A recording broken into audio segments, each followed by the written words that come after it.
Let's do a little word association with these new quarterback-coach marriages. We'll start with Mike McDaniel and Tua Tagovailoa. First word that comes to mind for you. Well, I said savior that first when we talked about it just a second ago. I'll say it was savior again. I do. I look at Mike McDaniel, and I think that's part of the reason he was hired. I think they probably looked at it between him and Kellen Moore.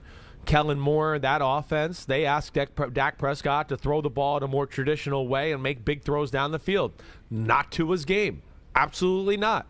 So they got the guy that went, wait, he came from an offense where they made 70 million ways to throw the ball right here, right there, right here, right there, right there, right there. That's all they did. That fits Tua perfect. And that's why I look at it as the savior word is what I'll go with there. I still view it as temporary because I'm not buying any of the narratives that have been put out there by the Dolphins post the firing of Brian Flores that everybody wanted Tua except Flores, and he's the reason that Tua's been down, and he's the reason that they wanted Deshaun Watson. No, they all wanted Deshaun Watson. Stephen Ross is the one who wants a franchise quarterback, and he's already come to the conclusion that Tua isn't. And they're going to give him a chance in this new offense. But if it doesn't work, if he gets banged up, that's the one thing we haven't discussed. McDaniel was working with Garoppolo, who can't stay healthy.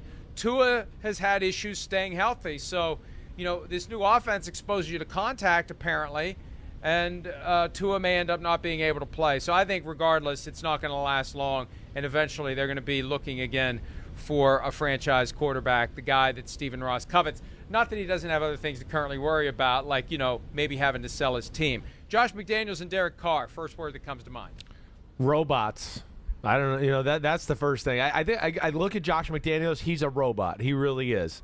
He's like a Belichick. It's just everything's detailed, organized. He knows how to coach everything in the world, and he wants a robot at quarterback like Tom Brady. And we've seen Derek Carr. He's got some robotic tendencies. He can do that. I think that it'll actually work really well. I do.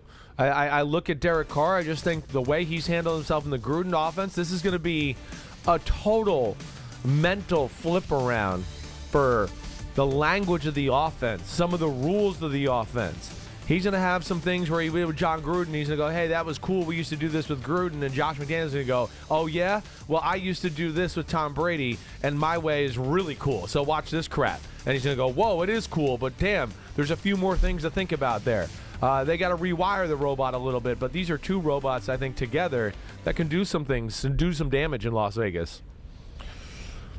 And you know what? I could try to think of a better word, but I like yours from the perspective of the player, because that's what you have to be successful in the Josh McDaniels offense. Yeah. You have to allow yourself to completely be programmed by McDaniels in everything you do, how you operate the offense, how you operate yourself when it's time to talk, everything. It's the Stepford Patriot dynamic where you don't say anything that's ever going to cause any issues. And I feel like Derek Carr wants to please his coaches so badly that he tries to be maybe something other than what he really isn't, because he's trying to be exactly what it is his coaches are looking from him. He's dying to be that lump of clay that is molded, and he's willing to put himself in whatever position he needs to be in to satisfy whoever the coach is. That's good for Josh McDaniels. Derek Carr is going to be whatever McDaniels wants him to be, and apparently they like what they have in Carr because they're already talking about signing him to an extension. I saw somebody suggesting he's going to make $40 million a year, which seems seems like a little much, but okay. If McDaniels sees something there that could cause Carr to be the guy that McDaniels needs, and McDaniels took that job. He could have waited again. Yeah, he didn't wait in a decade. Right. He saw something there in Las Vegas that made him take that job, and maybe he secretly, in his file that he has on Derek Carr, has come to the conclusion this guy can win. Yeah, I think there's got to be some of that. I think he got the right GM there, and Dave Ziegler, a guy he's got confidence in and knows that things are going to be run in that department the way that he finds necessary to run a successful football team. So I think there's that marriage that's probably appealing. That was appealing to Josh McDaniels, and like we've talked about before. Hey, we know. I mean, Derek Carr. Yeah, he's not Mahomes or Josh Allen or Joe Burrow for that matter. But he's that next group of guys down. I mean, he's hovering around top 10 quarterbacks in the NFL, and I think there'd be some people that would go, "Oh yeah, he's number 8 or 9 for me." I mean, he's played too good a football. He's definitely one of the positives of the Raiders organization. And I think McDaniels looks at that and goes, wait, I got that. Now let me build everything else. This guy can handle all the mental aspects that I need for this offense. And I think to your point, the demeanor is Derek Carr goes all in to please his coaches. He's going to do whatever he's got to do for the betterment of the team, the coaching staff, whatever it may be. I do think this could work, certainly, there in Las Vegas.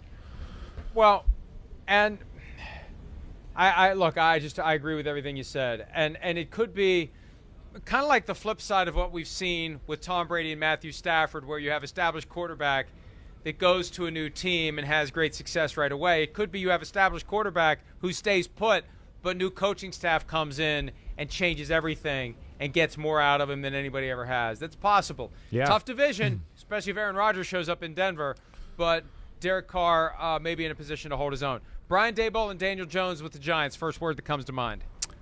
Potential.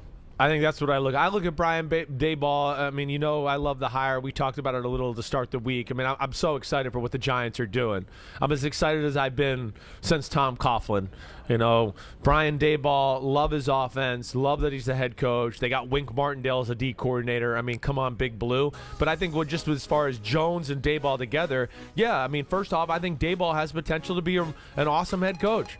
I think he's an awesome play caller. And I think he could get the potential out of Daniel Jones. Again, this is going to be the best system Daniel Jones is a part of. I do think that Brian Daboll, as smart as he is, the new GM, everybody, they're going to get an improvement to the offensive line. So we can finally see what Daniel Jones is all about, like we've discussed before. Not that we sit here and think, again, that he's the, next or the best quarterback in football, but it's hard to really know what Daniel Jones is. Evaluating him on the Giants the last 2 years. It's really hard. You break down film of him and you just go, I don't care who you put here at quarterback.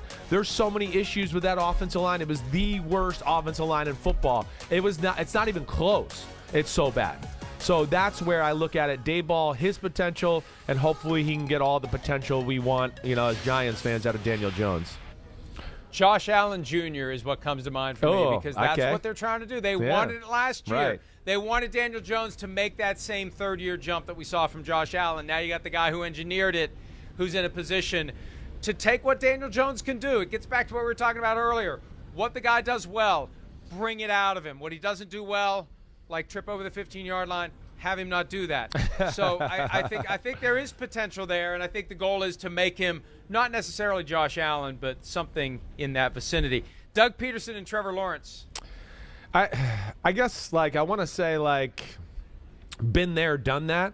As far as when I just think of that, Pederson, been a quarterback, was as a quarterback himself and a backup. He saw, other young quarterbacks get groomed. He was there to see Brett Favre go through some of the lumps, in Green Bay and other places. And then, of course, you say what you want. He did do a good job with Carson Wentz in Philadelphia. Again, like we've mentioned a million times, Carson Wentz was on pace to be the MVP in football in his second year as the quarterback of the best team in football and was on fire.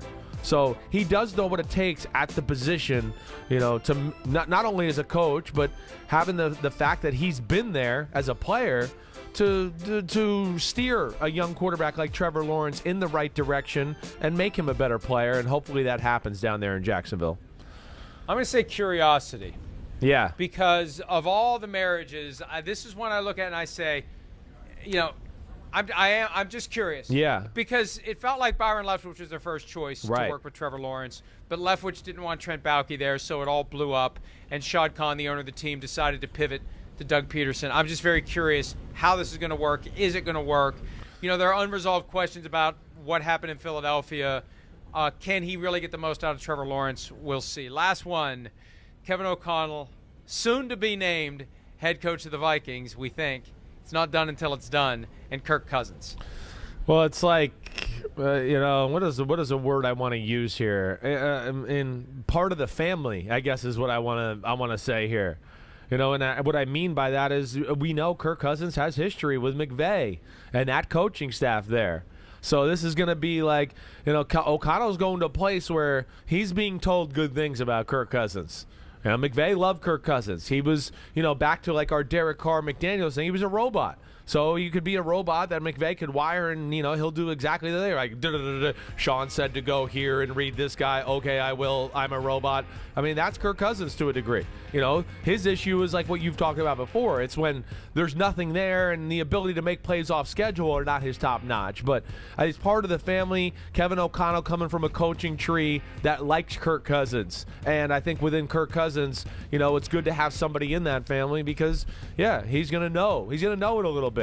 He's going to know what he's dealing with. He's going to know the offense. He's going to know some of the rules. He's going to know some of the little nuances about how, Kevin O'Connell's offense is a little different, or McVay's offense is a little different as compared to what he's been in the last few years. So I'll go with that. I couldn't think of a real creative one there.